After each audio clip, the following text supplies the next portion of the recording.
প্রিয় দর্শক, আসসালামু আলাইকুম। আমি রতন হোসেন জয়। আজ যাচ্ছি নির্বাচন অফিসে, কারণ সেখানে একটা দরকার আছে। এখানে মানুষ যখন ভোটার আইডি কার্ড করার দরকার হয়, তাকে এই নির্বাচন অফিসে আসতে হয়। যেরকম কারো যদি কোনো সমাধান বা কোনো সমস্যা হয়, এই নির্বাচন অফিসেই আসতে হয় তাকে।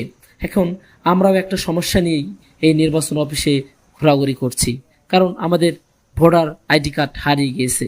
প্রিয় দর্শক, কিছুটা আমার গলার প্রবলেমের কারণে, মানে ঠান্ডার জনিত কারণে আমি কথা বলতে সমস্যা হচ্ছে, কিছু মনে করবেন না। প্রিয় দর্শক, আজ আমাদের ভোটার আইডি কার্ড হারানোর কারণে আমরা নির্বাচন অফিসে গেছিলাম, কিন্তু সেখানে যে কোনো সমাধান পাই নাই। কারণ এটা করতে হলে প্রথমে থানায় জিডি করতে হয়। আমরা জিডির কাগজ নিয়েই আপনার ওই নির্বাচন অফিসে গিয়েছিলাম, কিন্তু সমাধান হয় নাই। আমরা পরে ওখান থেকে জানিয়ে দিল এটা ইন্টারনেটে করতে হয়। পরে আমরা রীতা ফটোস্টাট ফটোশপে গিয়েছিলাম। সেখানে গিয়ে